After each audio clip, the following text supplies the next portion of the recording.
demande à 0 heure au nom du droit naturel de l'homme à la liberté, à l'égalité et à la fraternité, je proclame solennellement l'indépendance de la République de Haute-Volta. C'était il y a 56 ans le Burkina Faso qui devenait indépendant. Que de souvenirs de cet événement historique. Dans ce journal, vous entendrez des témoignages sur cette date. Et comme à l'accoutumée, la finale de la Coupe du Faso s'est jouée ce jour anniversaire de l'accession du Burkina Faso à l'indépendance. Le Rail Club du Kadioga a été sacré champion de cette coupe.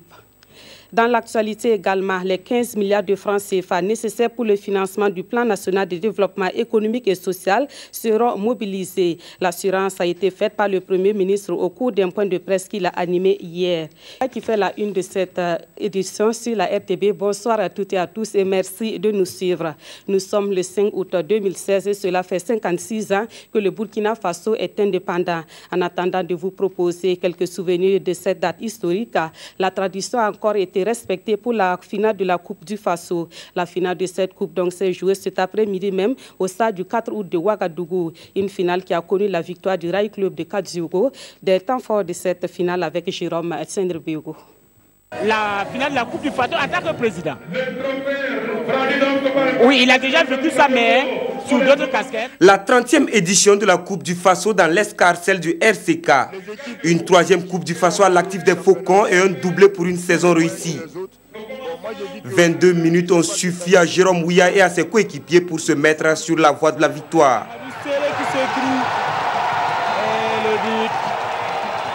Le but de Jérôme Ouya.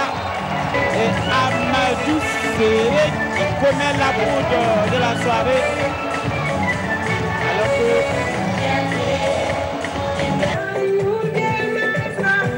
Alors qu'on croyait les électriciens capables de rétablir la parité au score, ce sont les Faucons qui font trembler à nouveau les filets à la 64e minute. Bien joué, la frappe, but. Et c'est le but, un but limpide signé Yacouba Mando. À la 63e, 64e minute. Chaque année, à l'occasion de cette fête de l'indépendance, il y a la Coupe du Faso qui est présidée et patronnée par le président du Faso. C'est toujours un honneur pour moi de venir encourager non seulement nos équipes, et je voudrais dire que ce soir, nous avons assisté à un beau match qui a opposé le RCK à l'équipe de la Sonavel. Le meilleur a gagné. Je voudrais en tout cas saluer l'esprit sportif et l'esprit de fair play qui a dominé tout au long du match et encourager nos équipes à continuer à travailler dans ce sens. En signant le doublé Coupe du Faso championnat national, les Faucons auront plané sur la saison 2015-2016 du Faso Foot. Direction à présent Bobo Dioulasso pour des témoignages sur le 5 août 1960. À l'instar des autres villes, la proclamation de l'indépendance de la Haute-Volta avait été accueillie avec liesse dans cette ville. Les populations saluaient ainsi la fin de l'ère coloniale avec son corollaire des travaux forcés. C'était donc une autre époque pleine d'espoir qui s'ouvrait à elle. Aujourd'hui, ont-ils raison d'avoir eu autant d'enthousiasme? Élément de réponse avec Karim Ilboudo, Drissa Traoré et Sanoua Christine Koulibaly. Ces deux caïcédras qui trônent fièrement devant la mairie centrale de Bobo Dioulasso sont une matérialisation de l'accession du Burkina Faso, anciennement Haute-Volta, à la souveraineté nationale et internationale le 5 août 1960. Ce jour, la population était invitée à la mairie pour entendre et comprendre ce que c'était l'indépendance. Nous étions libres de prendre nos responsabilités. Il y a un arbre qui a été abattu par la mairie. Mais en réalité, les 3 arbres ont été plantés le jour de l'indépendance pour montrer que vraiment on était fiers d'être indépendants.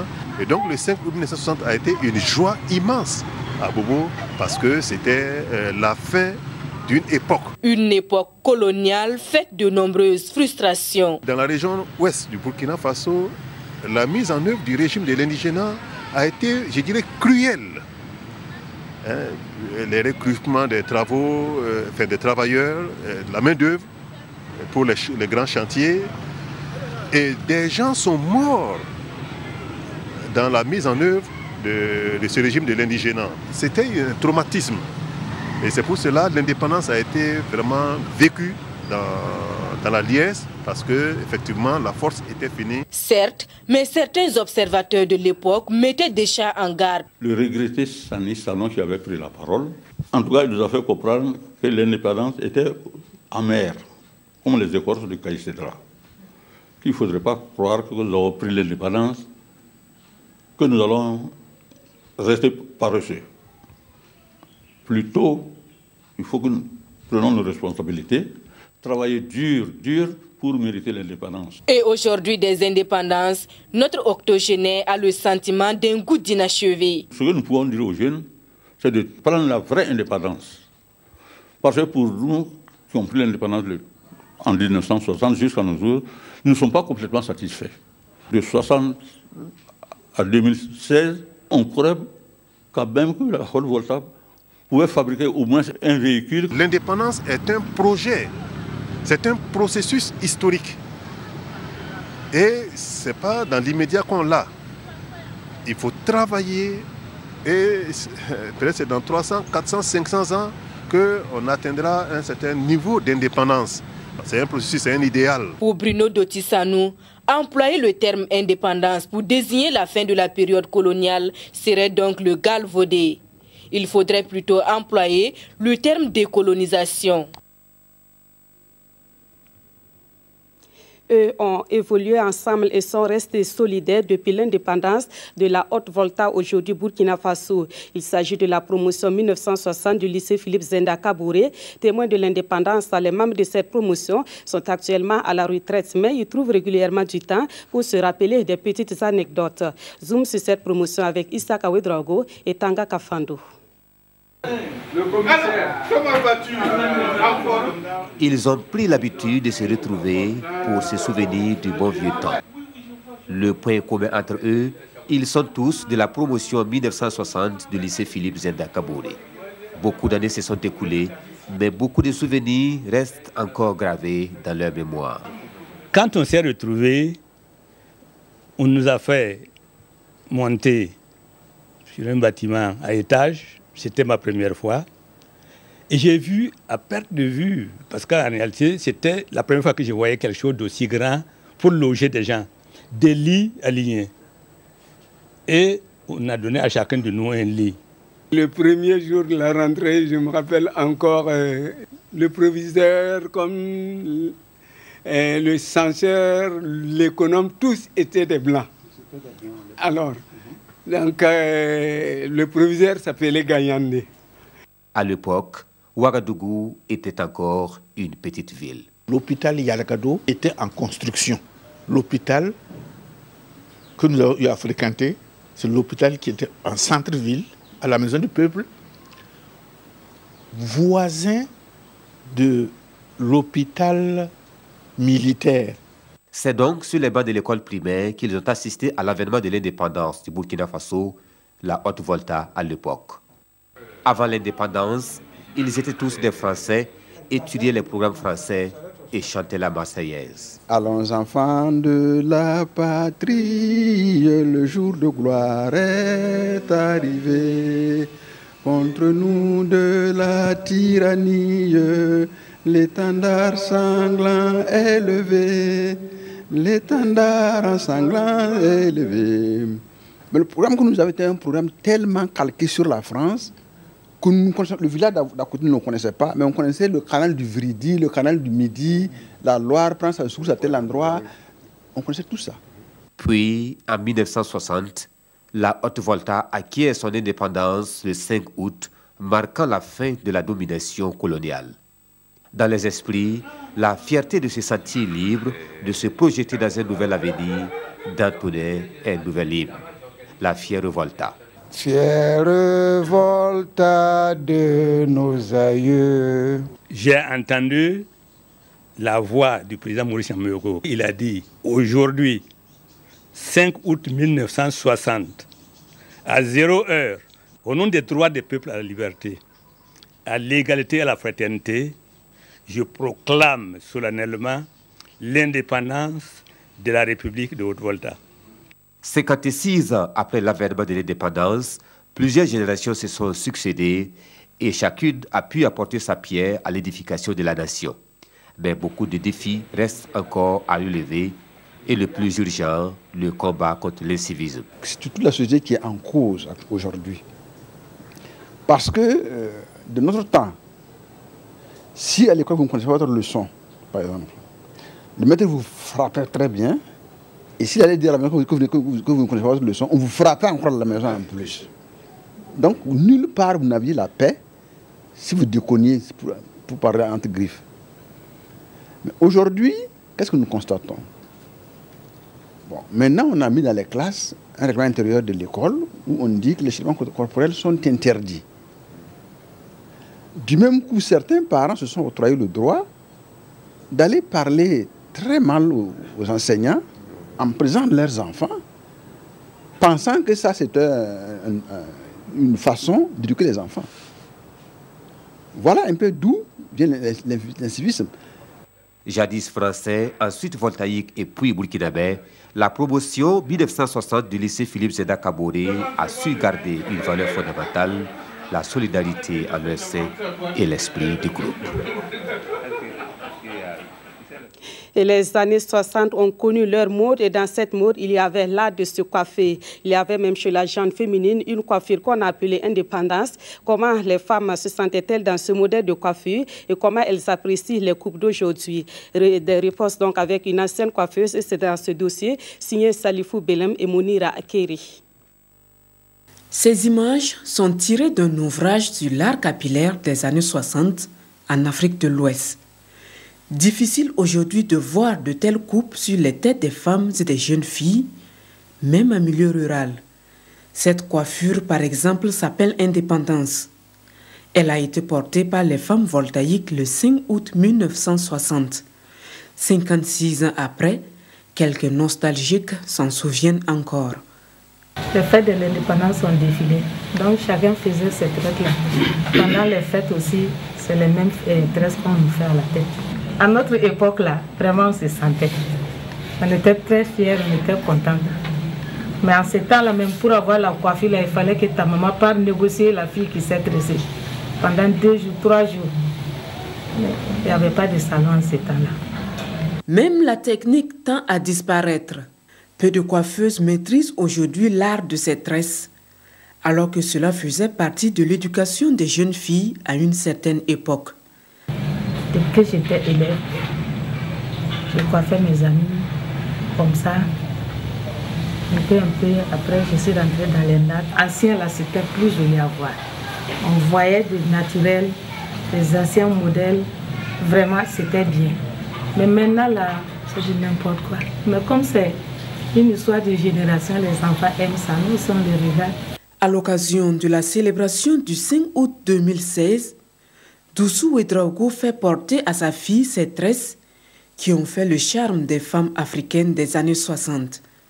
Un choix assumé par cette jeune fille, née plus de 20 ans après l'indépendance du Burkina. C'est la fête de l'indépendance le 5 août. Donc pour sortir de l'ordinaire, j'ai décidé de changer de coiffure. C'est pour montrer que moi aussi, je peux faire toutes sortes de coiffures, quoi. Parce qu'au lieu de tout le temps être avec les tissages, les perruques, et puis si je fais ça là, ils vont dire yeah, j'ai changé de coiffure, je suis devenue une autre personne. La mode évolue, a-t-on coutume de dire, mais des tresses, il en existe toujours, et certaines coiffeuses tentent de les rendre plus tendance. Doussou Ouedraogo, elle, nourrit le rêve de voir le glamour se conjuguer avec les tresses des années 60. Autre point de l'actualité, les 15 000 milliards de francs CFA nécessaires pour le financement du plan national de développement économique et social seront mobilisés. L'assurance a été faite par le Premier ministre au cours d'une conférence de presse qu'il a animée hier. Paul Kabat-Seba s'est également prononcé sur d'autres questions d'actualité, comme la loi relative aux procédures de passation des marchés. Des précisions avec Adama Guiti et Abdelaziz Yagibou. La machine du développement économique et social du Burkina bat de l'aile selon le diagnostic posé par le régime en place. 15 000 milliards environ à mobiliser pour la mettre en bon état sur la période 2016-2020 est une vision loin d'être utopique. Conviction du Premier ministre Paul Kabat-Seba qui développe ici la stratégie pour y parvenir. Nous allons déjà essayer d'optimiser nos ressources propres. Ensuite, nous verrons ce que nos partenaires techniques et financiers vont nous apporter à la table ronde des bailleurs de fonds en termes de dons. D'abord, en termes de dons. Actuellement, nous avons un montant de dons qui tourne autour de 300 milliards par an environ, de dons. Tourne autour de 300 milliards par an. La stratégie de mobilisation des ressources propres, elle se veut innovante. Elle va se traduire par la taxation du foncier bâti, mais aussi de certains produits tels les boissons alcoolisées. À la question de savoir si cette approche ne va pas léser une certaine catégorie de Burkinabés, Paul Kabatieba rassure. Dans les communes rurales, lorsque les maisons ont fait l'objet de lotissements clairs avec des titres fonciers, là, c'est des maisons bien identifiées qui appartiennent à des personnes bien identifiées. Si c'est une maison à usage d'habitation principale, la personne ne sera pas assujettie. Maintenant, si c'est un terrain qui est identifié avec un titre foncier et qui n'est pas habité, il sera assujetti. Avec une mise en œuvre intelligente, on pourra faire en sorte que chacun paye ce qu'il peut. L'autre embûche sur le chemin du développement du pays qui est en passe d'être levée, la lourdeur dans la passation des marchés. Cette donne a imposé à l'Assemblée nationale l'adoption d'un projet de loi pour l'allègement des procédures que le Premier ministre justifie ici par la volonté de donner un nouveau souffle à l'économie du Burkina. Interrogé sur des questions d'actualité, dont celles liées au deal de parcelles sous la transition, ainsi qu'à la disparition d'une soixantaine de véhicules de la présidence du Faso, Paul Kabatieba indique que son gouvernement a joué son rôle, reste à la justice de jouer le sien. Les hommes d'affaires chrétiens laïcs veulent davantage contribuer à booster l'économie du Burkina Faso. Ils sont réunis depuis hier dans la capitale burkinabé pour leur 7e convention nationale. Ces chrétiens qui évoluent également dans le monde des affaires mènent la réflexion et partagent leurs expériences dans la prière. La cérémonie d'ouverture de ce rendez-vous a eu lieu en présence du Premier ministre Paul Kabatieba, Siedi Larénienne et Monkon Dabiri. La croyance de Dieu au cœur de l'esprit d'entreprise. Voilà qui réunit ici la communauté des hommes d'affaires du plein évangile. Venus du Burkina et de la sous-région, ces hommes et femmes sont à Ouagadougou pour partager leurs expériences dans les affaires et en compagnie de Dieu. Cette 7e convention nationale, les organisateurs la veulent parfaite et le choix du thème est à propos. Le chiffre 7, c'est le chiffre de la perfection. Nous voulons que cette édition soit spéciale et qu'elle puisse se parfaire comme nous l'avons comme thème, la joie parfaite, que tout ce que nous faisons en soit aussi en parfait. Cette rencontre sera ponctuée de plusieurs communications et des enseignements relatifs à la joie, mais aussi aux affaires. Ces hommes disent vouloir apporter leur contribution au Burkina Faso et le Premier ministre Paul Kabatieba est là pour les encourager. Partout où des hommes et des femmes se réunissent pour valoriser l'entreprise privée, pour valoriser la création de richesses. Et je trouve que ce sont des initiatives à encourager, parce que ce sont des initiatives qui sont tout à fait cohérentes avec la politique de mon gouvernement. Pour ces actions en faveur du climat des affaires, Paul Kabatieba a été fait membre à vie du plus grand réseau d'hommes d'affaires chrétiens dans le monde, selon les organisateurs. La présente rencontre se tient du 4 au 6 août sur le site du CIAO. Dans l'actualité politique à l'UFC, l'Union des forces centristes a effectué sa rentrée hier 4 août.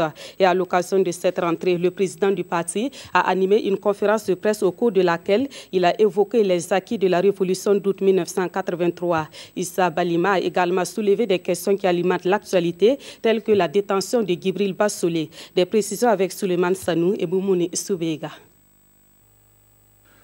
Parti centriste d'obédience sankariste, l'UFC, l'Union des forces centristes, effectue sa rentrée politique sur fond de revendications.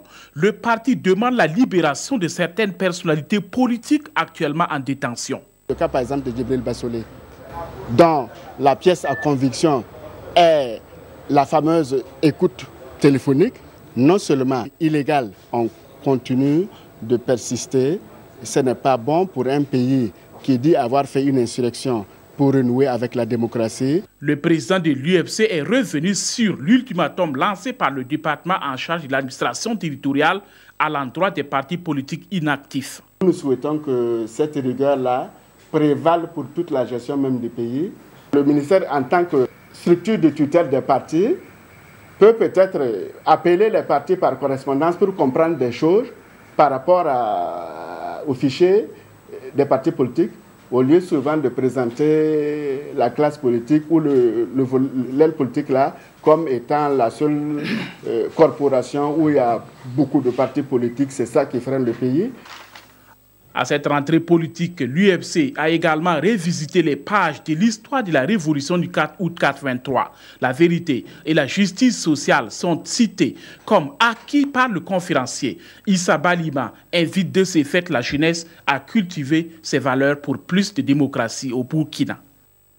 Du côté du parti Prit Lanaya, c'est le dossier Thomas Sankara qui suscite des réactions. À l'occasion de l'anniversaire de la révolution d'août 1983, le Prit Lanaya a fustigé l'évolution du dossier Thomas Sankara en justice. En plus du dossier Thomas Sankara, la question de la subvention des partis politiques était au menu des échanges avec la presse. Des précisions avec Kwale Nebié et Yolande Lompo.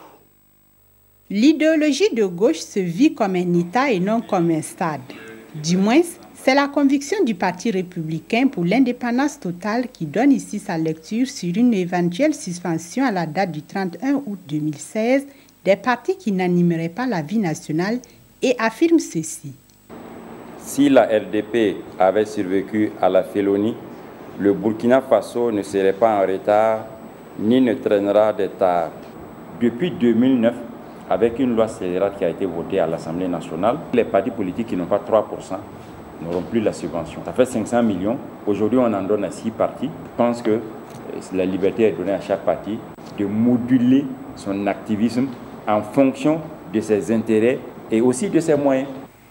Ce 33e anniversaire de l'avènement de la révolution démocratique et populaire, le Prit Nalaya le célèbre le cœur meurtri, car le père de la révolution démocratique et populaire erre avec 12 autres en Occident. Aujourd'hui, nous voulons que les restes des suppliciés soient rapatriés et que des obsèques nationales leur soient réservées. L'UPC et le Rassemblement politique nouveau sont les deux partis amis présents à cette commémoration. Un anniversaire au cours duquel le président du Conseil suprême du comité central du Prit Lanaya a demandé le retour de tous les exilés et réfugiés pour une vraie réconciliation. Et en rapport avec la vie de Thomas Sankara, des initiatives ne manquent pas. Désormais, vous pourrez voir un clip qui immortalise le capitaine Thomas Sankara. L'initiative est de l'artiste ivoirien Fadal D, une initiative soutenue par le parti Union pour la Renaissance Parti Sankarista. L'œuvre a été présentée hier à la presse. Monkoun Dabiri.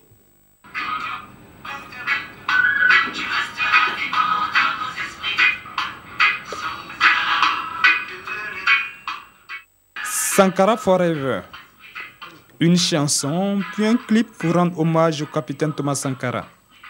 L'œuvre est de l'artiste ivoirien Fadal D et ce clip dénote de l'intérêt de l'artiste pour le père de la révolution burkinabé. Sankara Forever, pour juste immortaliser l'homme et ses idées. Voilà, ce clip a été tourné à 100% sur le territoire burkinabé parce qu'il y a des symboles ici que nous ne trouverons nulle part dans aucune capitale africaine. Par exemple, la place du 2 octobre, la place de la Révolution, la place des martyrs. Voilà, donc c'est pour cela, tout cela, nous sommes venus tourner ces clips sur le territoire burkinabé. C'est un symbole parce que quand on fait un clip vidéo, on le fait pour la masse. Voilà, le clip vidéo est destiné à la masse. Voilà, maintenant, il faut des symboles pour montrer que Sankara a collaboré avec des gens. Certes, il était le président du Burkina Faso, mais il ne travaillait pas seul. Voilà, donc c'est juste des symboles. Voilà, et des symboles forts. La réalisation du clip a été financée par l'UNIPS, une manière pour le parti d'encourager le travail de Fadal D. Sur ce clip Sankara Forever, l'artiste Fadal D rétrocède ses droits à l'UNIPS pour un franc symbolique.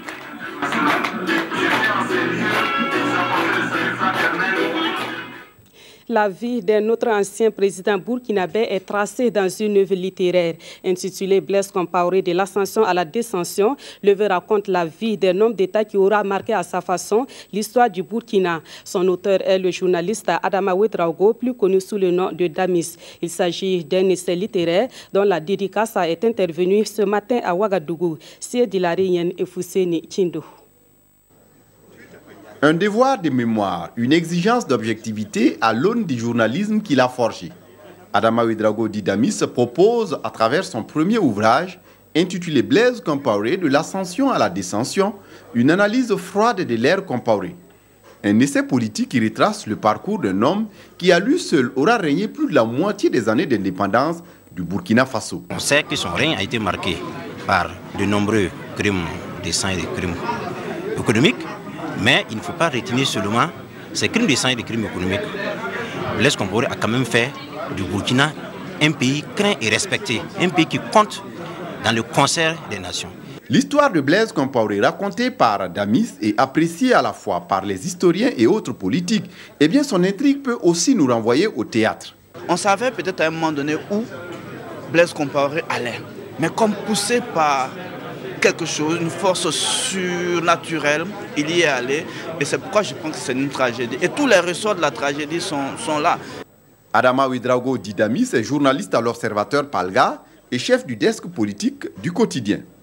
Entre décembre 2015 et février 2016, il a séjourné à la maison d'arrêt et de correction de l'armée dans le cadre des enquêtes consécutives au coup d'État manqué des 16 et 17 septembre 2015. Peut-être que la prison a fortement contribué à l'inspiration du jeune auteur qui ne compte pas s'arrêter en si bon chemin.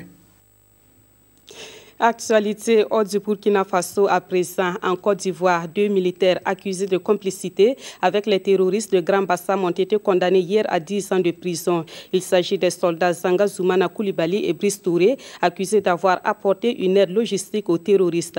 Ils ont été reconnus coupables de violation de consignes et association de malfaiteurs pour avoir rencontré Hassan Baridi Le Sam, l'un des suspects de l'attentat. En rappel, l'attentat de la ville balnéaire de Grand Bassam avait provoqué la mort de 19 personnes le 13 mars 2016. Elle avait été revendiquée le même jour par Al-Qaïda au Maghreb islamique. Et puis, avant de se séparer, ce communiqué, le ministre de l'administration territoriale, de la décentralisation et de la sécurité intérieure informe le public de Ouagadougou en général et en particulier le public désirant se rendre à l'aéroport international de Ouagadougou que pour des raisons d'entraînement, le dispositif de contrôle aux entrées de l'aéroport sera en position avancée vers l'avenue Kwame Nkrumah et vers la mairie de l'arrondissement numéro 1 le samedi 6 août et le dimanche 7 août 2016. Il invite par conséquent à garder le sang-froid face à ces exercices qui entrent dans le cadre normal de la sécurisation de l'aéroport. C'est signé donc Simon Compaoré, commandeur de l'ordre national. Et c'est la fin de cette édition. Merci de l'avoir suivi.